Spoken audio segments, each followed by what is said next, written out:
I've spent the better part of the last 5 days trying to figure out exactly how I feel about Blink Twice, and I am still conflicted because this film tackles a lot of very serious subject matter and posits itself as like a feminist, like empowerment story.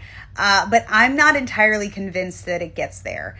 I do unfortunately have to talk about spoilers in order to talk about like my thoughts on this film. So if you don't want to know any spoilers at all, I would scroll now. I do want to say right off the top that I do think this is an incredibly strong and interesting directorial debut for Zoe Kravitz, not only as a director, but as a writer. I think that the script is really interesting, introduces a lot of really interesting ideas and themes, and like also just assembling this cast. The cast is incredible. Like Gina Davis, Kyle MacLachlan, Christian Slater, like Haley Joel Osment. I love Alia Shawkat, not to mention how like transfixing Channing Tatum is here, and the lead, Naomi Ackie, is like just gives it an incredibly powerful performance. The script is also really funny and interesting, and I did feel some pacing issues. There were some moments where I felt like the story was dragging when I was supposed to be really interested in what was happening, but overall I think it is a very, very strong debut.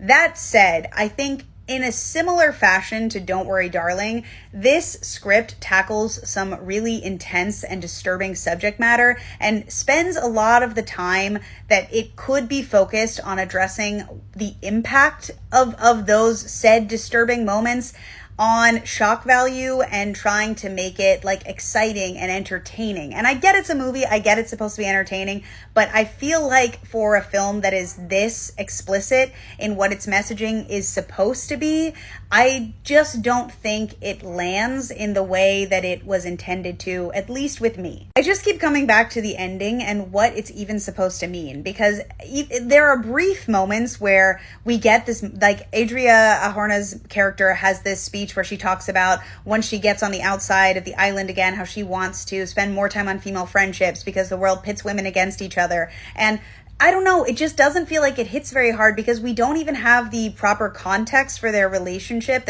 that none of these women actually knew each other, that none of them had pre-existing relationships to any of these people until that very end point, and like basically reaching the climax of the film.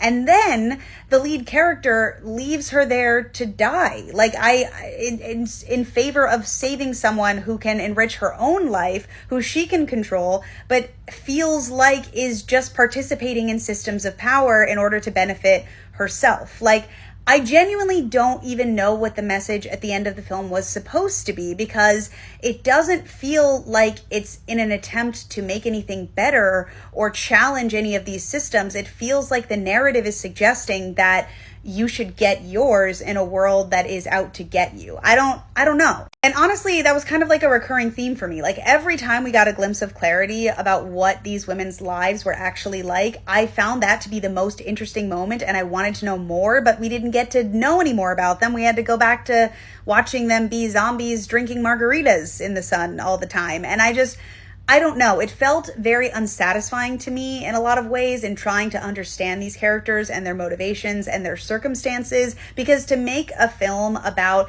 the imbalance of power in our society and then not really delve in to the real world circumstances of any of the disenfranchised people in the story. Like I get at the beginning, we see that like they're struggling to make rent and they work as waiters, but it's like a flash in the pan moment. And then we don't actually see what the real impacts of their lives would be. And also the benefits that are being offered to them by going to this island aren't monetary, aren't actually affecting their lives in any way. It's just like a free vacation. It's like getting away from the real world, which I understand is like a kind of fantasy in and of itself. But again, it just felt like playing with these themes in like the shallowest way possible, kind of. But as I said earlier, I do think there is a lot to enjoy with this film if you're able to stomach the intense subject matter and imagery. I just came away from it feeling like it was a little bit half-baked and a little bit unsatisfying and honestly a little bit contradictory in its own messaging. But that's just my opinion. I do think that when you're making films about this kind of subject matter, it's going to be polarizing. So I fully respect that there are going to be people who feel totally differently than me, but that's how I feel about this one.